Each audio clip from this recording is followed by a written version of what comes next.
ওয়া'বুদুল্লাহা ওয়ালা তুশরিকু বিহি শাইআ ওয়া বিল ওয়ালিদাইনি ইহসানা। আল্লাহ সুবহানাহু ওয়া তাআলা বলেন, হতভাগা মানুষ তোমরা কি করো? ওয়া'বুদুল্লাহ, তোমরা আমি আল্লাহ সুবহানাহু ওয়া তাআলার ইবাদত করো।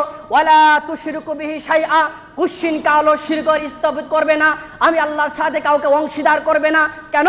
সূরা লুকমান বলেছে, সূরা লুকমানে আল্লাহ সুবহানাহু ওয়া তাআলা বলেছে, ইয়া বুনাইয়া লা তুশরিক বিল্লাহ ইন্নাশ শিরকা লাযুলমুন আযীম, হে আমার আদরের সন্তান, তোমরা আল্লাহ সুবহানাহু ওয়া তাআলার সাথে শিরক স্থাপন করিও না। কেন? এই শিরক হচ্ছে এমনই একটা বিশাল গুনাহ, যেই গুনাহ আল্লাহ সুবহানাহু ওয়া তাআলা তওবাবিহীন কবুল করেন না। যেই গুনাহকে আল্লাহ সুবহানাহু ওয়া তাআলার কাছে তওবা না করলে আল্লাহ সুবহানাহু ওয়া তাআলা ক্ষমা করেন না। তওবা এমন হিসাবে তওবা করতে হবে, ওই গুনার প্রতি ঘৃণা তৈরি করতে হবে। রাতের অন্ধকারে নীরব জায়গাতে যেন আপনার আওয়াজ কোনো কিছু না আসতে পারে, এমন নীরব জায়গা থেকে আল্লাহ তাআলাকে স্মরণ করে তওবা করতে হবে। ওই ভয়াবহ গুনার নামই হচ্ছে শিরক। এজন্য আল্লাহ সুবহানাহু ওয়া তাআলা বললেন, ওয়া'বুদুল্লাহা ওয়ালা তুশরিকু বিহি শাইআ, তোমরা আমি আল্লাহ তাআলার ইবাদত করো এবং আমি আল্লাহ তাআলার কাউকে অংশীদার স্থাপন করিও না। ওয়া বিল ওয়ালিদাইনি ইহসানা, এবং আমি আল্লাহ সুবহানাহু ওয়া তাআলার সাথে সাথে তারপরেই তুমি তোমার পিতামাতার সাথে সৎ ব্যবহার করো। মা এবং বাবা এই দুইজন হচ্ছে জান্নাত যাওয়ার মাধ্যম। আপনার মা যে আপনাকে জন্ম দেওয়ার জন্য এত কষ্ট করেছে, ওই মা আপনাকে জান্নাত নিয়ে যাওয়ার জন্য একটা মাধ্যম।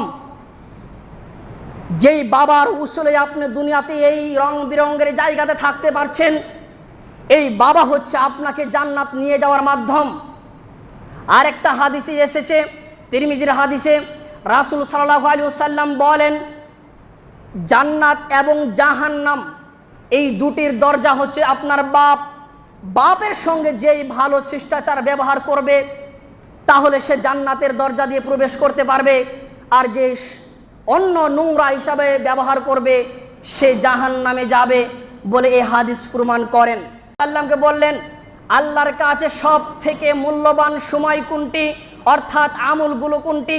আল্লাহ রাসূল সাল্লাল্লাহু আলাইহি ওয়াসাল্লাম বললেন, আসসালাতু আলা ওয়াক্তিহা, সময় মতে সঠিক সময়ে আউয়াল সময়ে সঠিকভাবে নামাজ কায়েম করাটাকে। দ্বিতীয়বার বললেন সুম্মা আইয়ু, তারপর কোনটি? রাসূল সাল্লাল্লাহু আলাইহি ওয়াসাল্লাম বললেন বিররুল ওয়ালিদাইন। কি বললাম? আল্লাহ রাসূল সাল্লাল্লাহু আলাইহি ওয়াসাল্লাম হাদিসের ভাষা বলছে, দ্বিতীয় নাম্বার হচ্ছে আপনার পিতামাতার সাথে সৎ ব্যবহার করা।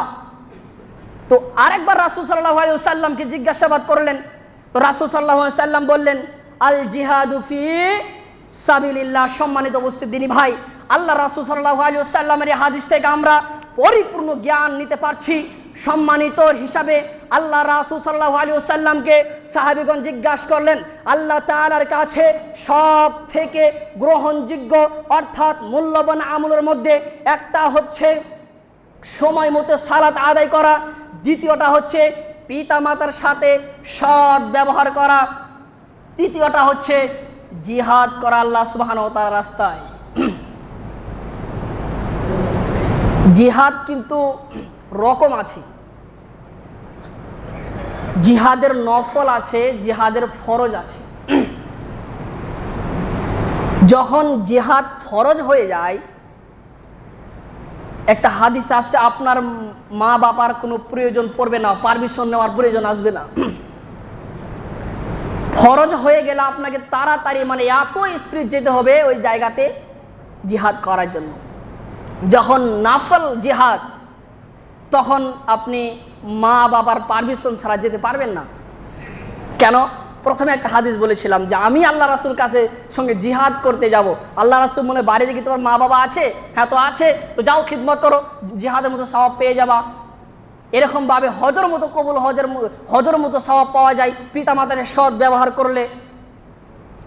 এমনই একটা মাধ্যম পিতামাতা, এমনই একটা মাধ্যম দুনিয়ার মধ্যে সব থেকে বড় বড় সওয়াবের মধ্যে একটা সওয়াব হচ্ছে পিতামাতার সন্তুষ্টই আল্লাহ সুবহানাহু ওয়া তাআলা সন্তুষ্ট।